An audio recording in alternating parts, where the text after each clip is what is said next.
everybody. Sorry I'm late here. Having tech issues this morning. Some of you might have seen my feet just a moment ago. So yeah, hi. I am Heidi Villegas with Healing Harvest Homestead.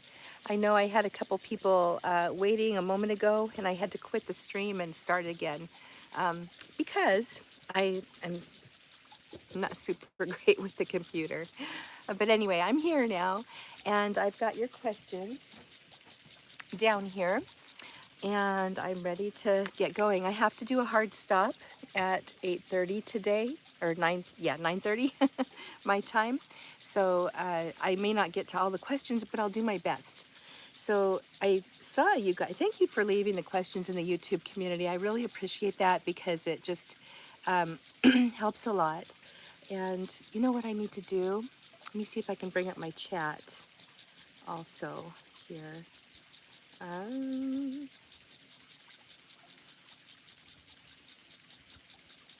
I'm sorry, you guys. I'm trying to figure out how to see the chat so I can say hi to you.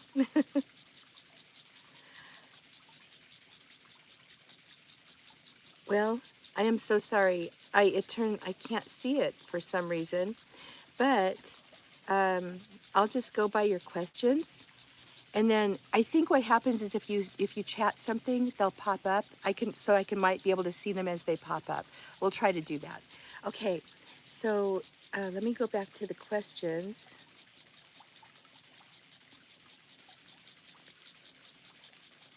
Alrighty, here we go. So the first question is from AJ, it looks like.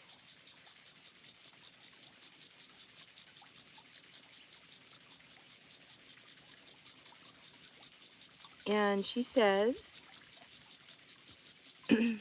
she's glad to have found me as a mentor. And I'm so glad you're here. I love you guys. And my goal is to seriously get an herbalist into every extended family. And I'm going to probably have to keep moving this up to get myself out of the sunshine. It's a little chilly here this morning, too. Hence the long sleeves. But yeah, I mean, I think if everybody just starts learning at some point, just dig in and start. Eventually, you'll have to take courses and things like that if you want to become skilled. But honestly, there's a lot you can do with self-study and on your own. And I'm happy to be here on YouTube sharing. I think it's really important that we start learning how to be empowered with our health. And herbalism and aromatherapy are seriously great. They're just great. Anyway, her question says, the question I have this time is concerning a plant that grows down in Puerto Rico. I have a friend that when he lived down there, he used to drink this herbal tea from what they called the insulin plant. He said that it kept his sugar in check and he never had to take any diabetic medication. He would drink 1 cup of this herbal tea every morning and it would be good to go for the rest of the day. I was wondering if you knew anything about this plant. Is it something that could possibly be grown here in the United States? If so, where could somebody purchase seeds to grow the plant? So, yes, I've heard of this plant. It's kind of becoming the new, like, it seems like, let me just say this. Every decade, an herb gets a reputation for, quote unquote, curing something, right? And herbs don't work that way. We look at a person holistically. And I've said this before, but you have to have a lot of different factors in place, and an herb is not like a drug. So I'm just going to leave that one there because I could go on and on about this all day long. But the plant is Costus igneus, I believe, is the Latin name. And it is known as the insulin plant. It does help support healthy blood sugar levels. So at least that's what current clinical studies say. I should say, could just qualify that. I know earlier studies of the plant showed that there was no beneficial effect. And then later studies are showing that there possibly is. And so it's definitely something to look into. As far as where it grows, so if it's native to Puerto Rico, well, you could probably grow it in Florida, all right, or down south where you've got some humidity and, nice warm temperatures. Would probably be the best place to look into that. And then if you wanted to purchase seeds, that you're going to have to do some searching for that one. I love strictly medicinals. They have a very, very wide range of medicinal plant seeds. So I would check with them and see if they have the seeds. And if not, you may be able to get them someplace else. All right, let's see. Ooh. All right. Jean says, reishi mushrooms. The highest proof alcohol I can buy is 151 Everclear or 100 proof vodka. Since I'm doing a dual extraction, I probably need to use the 151, correct? Since I need at least a 25% alcohol in the final product. So there's some math involved in this, Jean. I'm just going to say, whenever you're doing a dual extraction and you're using different proofs of alcohol and you're trying to figure out how much alcohol to use in your, or how to get that 25% to 30% in your final product. Oh, you got to have my chat? Yeah, you're sideways. Thank you. Oh, shoot, I'm sideways? How can that be? Oh, no. I don't know what to do. I'm just terrible. Oh, my husband just came out and told me I'm sideways. Sorry, you guys. I'm so sorry. Anyway, I'm going to try to answer Jean's question here while I fiddle with this. And I'm very, very sorry. I'll just do it this way. How's that? Oh my gosh. Okay. At any rate, there's a wasp. At any rate, I have a chart. I actually made a chart because I got tired of doing all the math. And I do have that chart available in the Confident Herbalist Tribe group for my students.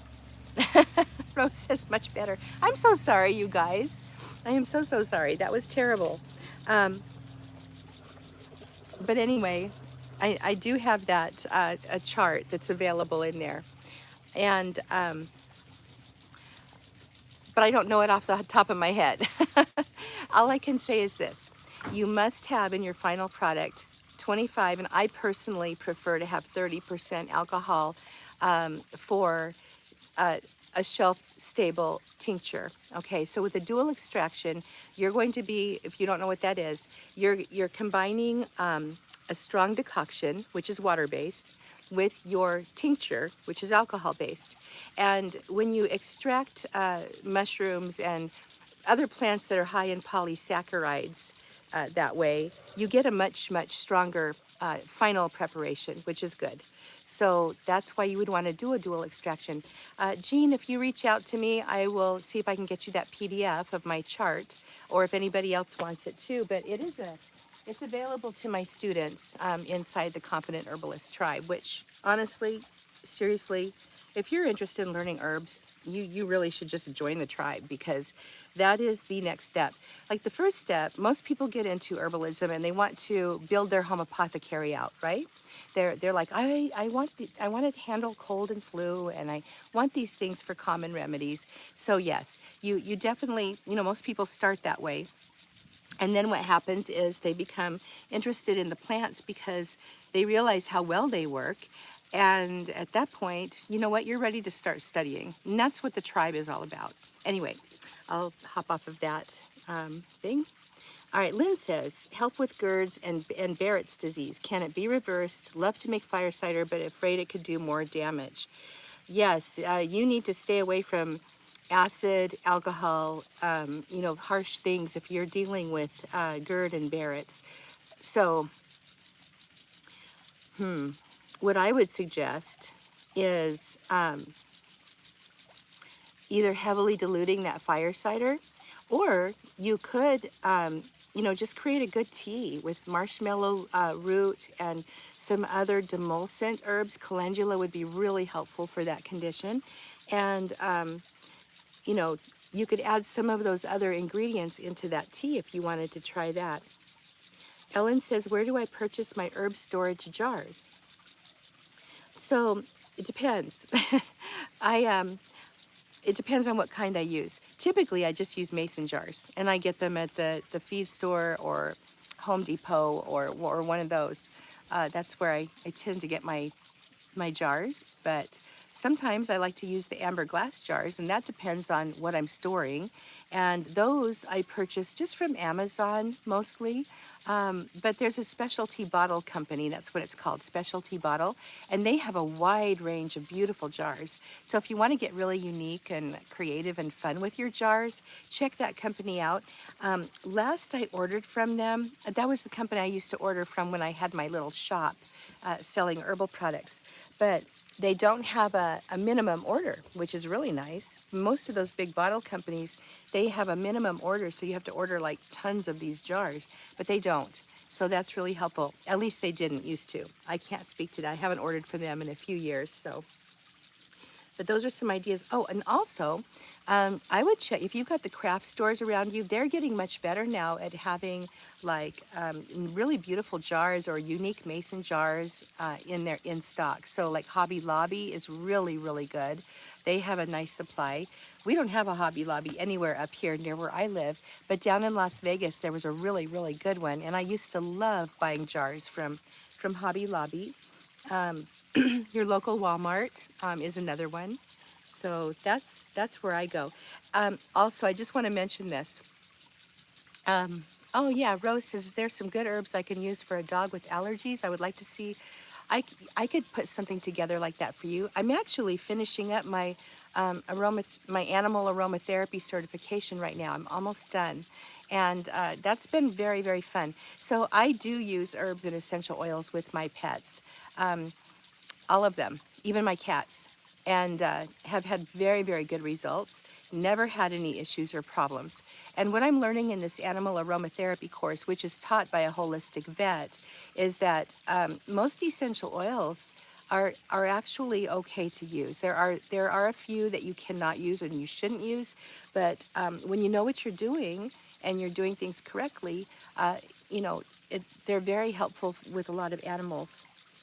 So yes, Rose, I will put something together for that. In fact, I'm starting these seasonal herbally accomplished workshops. Oh, you're welcome, Ellen. Yeah.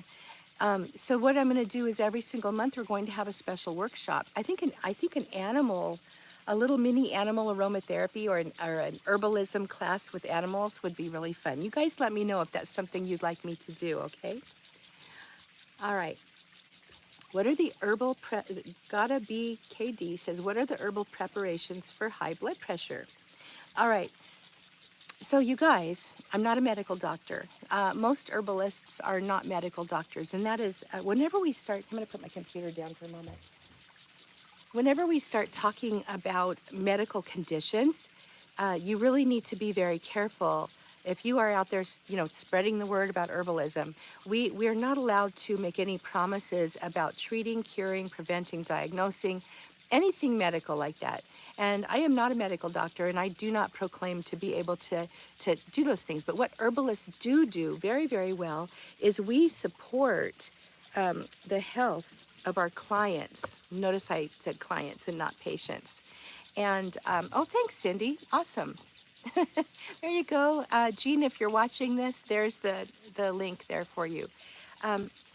So I need to just say that right up front. With that said, conditions like blood pressure and even type 2 diabetes, especially if it's early onset, you can manage oftentimes with natural and a holistic view of your body. All right, so that would start with your mind, your stress levels, your emotions, your spirit even. There's a spiritual aspect to this. Your diet, your weight, your exercise, your sleep. So there's a whole bunch of things that go into many, many health conditions, and that includes high blood pressure. And by the way, I was diagnosed with high blood pressure. I still have high blood pressure, and I manage it naturally. I've chosen to opt out of the pharmaceuticals. That's my personal health choice for me, and it's working for me right now, and I'm happy with that. So with that said, I do take several herbal supplements to support my blood pressure, but what I take may not work for somebody else. Our bodies are all completely different, right? Our stress levels completely different. Our lifestyle choices completely different from each other. So what you need to do is work with your own body. And I've heard this so many times from my students when they start learning herbalism. And we start talking about energetics, and we start talking about your personal conditions, that people get to know their bodies so much better than they ever have before in their entire lives. And it's really amazing to see the changes and the shifts in people's health when they're allowed to start taking control of that themselves. But in a nutshell, I could talk about that forever too. Here are some of the things I do for myself. Number one is I am way on top of my stress levels. When I feel like I'm overstressed or overwhelmed, or my brain is just going crazy, and I've got a little bit of ADHD brain, and I also keep my anxiety and some depressive states under control with herbs and natural measures. But I'm very, very on top of that. When my stress levels go through the roof, so does my blood pressure, like really high. So that's the first thing I do. Meditation and prayer are very, very helpful. I know when I do my Bible study every single morning, my blood pressure is actually better throughout the day. Just saying. So really keep that in mind. But herbally speaking, I love hawthorn. I take hawthorn tincture every single day. I use garlic a lot in my cooking, and I also take a supplement. I like celery seed extract. There's beetroot, which does something with the nitric oxide in your body. It's very helpful. And basically, that's krill oil. I take krill, which is full of omega-3s. But that's pretty much what I do. And I generally just keep tabs on that stress. The other thing is diet. I've found that when I eat inflammatory foods, like dairy's really hard on me, cheeses and heavy creams and things like that, I don't feel as well, and that affects my blood pressure too. So these are just all some ideas, and I would suggest, again, I'm not to keep harping on the Confident Herbalist Tribe, you guys, but there are over 50 master classes in there, and it's where I teach. I teach every single week. Sometimes for these live question and answer chats, we go into depth, and oftentimes they're an hour and a half long. I have a detailed list. And so you've got courses, you've got workshops, and you've got me every single week talking about herbs, explaining what they do and how to work with your body and how to deal with certain conditions naturally. Okay. So anyway, gotta be KD. I hope that was a little bit helpful. I hope that gives you a little bit of a start with what to start thinking about and looking for as you start working with your body and try to support a healthy cardiovascular system. One other thing too, I'm just going to mention another supplement that I like a lot, and that is called Carditone. It's Carditone. And you can get that on Amazon. It is an Ayurvedic formula, and I have suggested that supplement to others with good results. So take a look at that one too. All right, Eve says, "Hi Heidi, I love your channel." Thank you.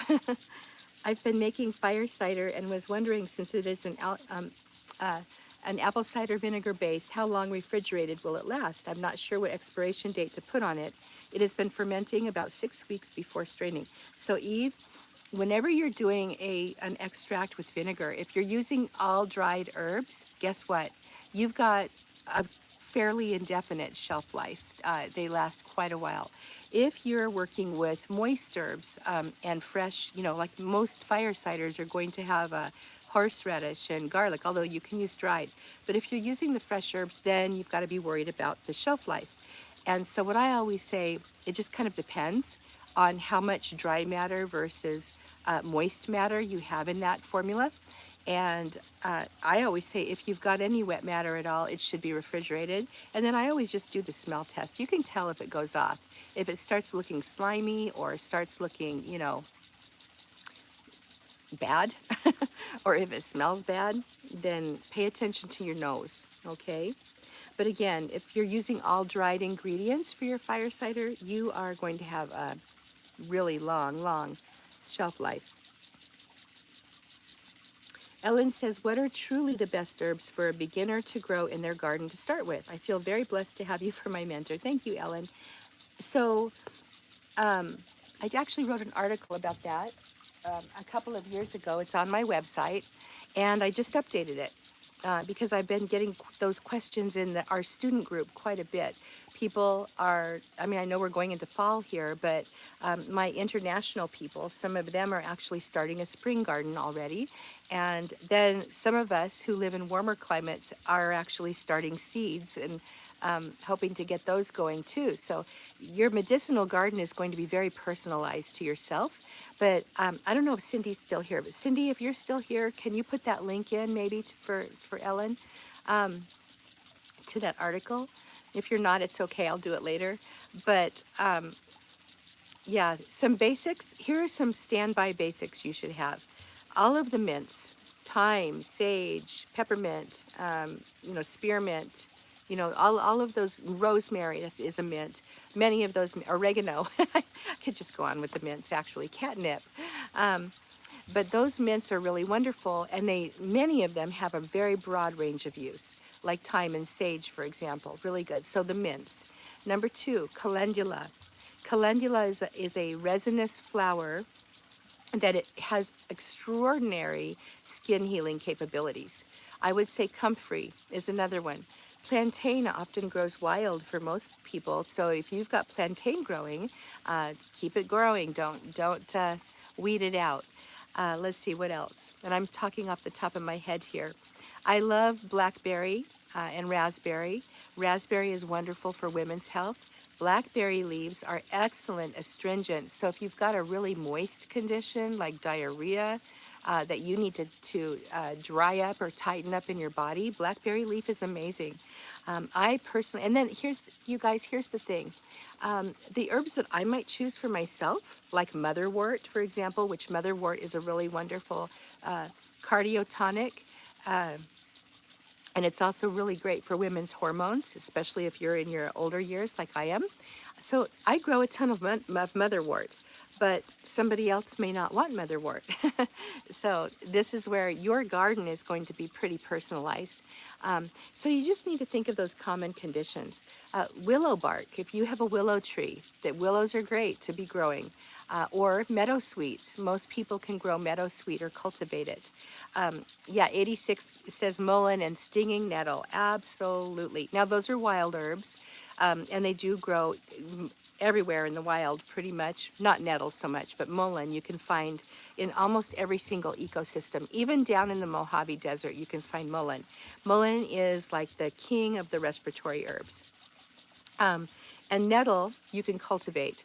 So nettle likes certain conditions, growing conditions, but if you can emulate those in your garden, then you've got a great place for your nettle. Thank you for that. If anybody else thinks of some I'm not mentioning, please put them in the chat. Because again, this is kind of off the top of my head. I don't know if Cindy was able to put that article in or not. Oh, look at this. I can see your comments.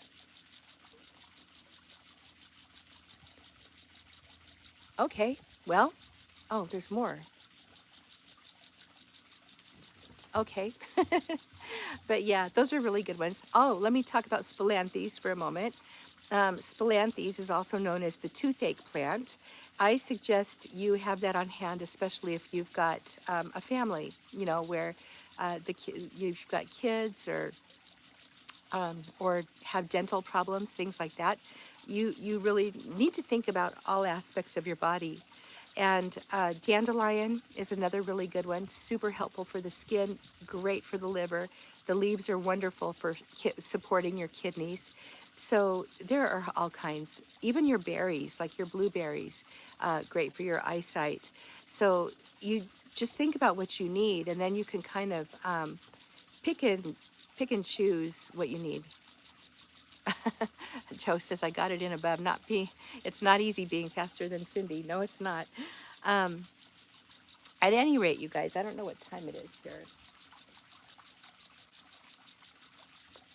I've got about 5 more minutes left.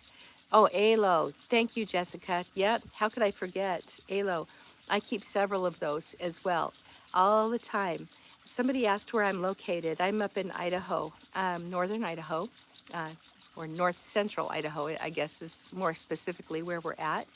We're right at the base of the panhandle, so right where the Idaho narrows and starts getting all skinny, We're like right toward the bottom of that area. It's really beautiful here. We ended up in kind of a banana belt of Idaho, and it's been a blessing, such a blessing.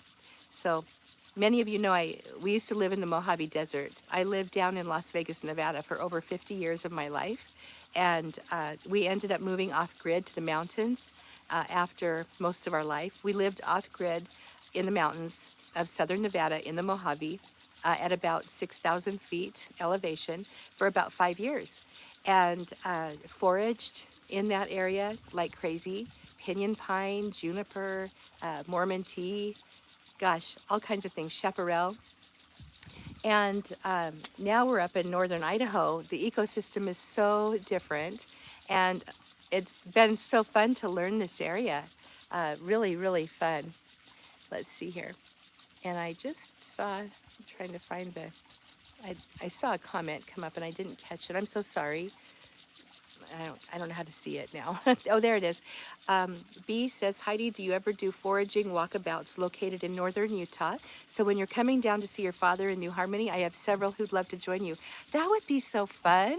That would be really fun. I've never done that with people. You know, I go foraging with myself. Hey, Nicole. I go with myself and my husband and sometimes friends around here and friends down in Las Vegas I've taken out before, but no, I've never. That would be really great.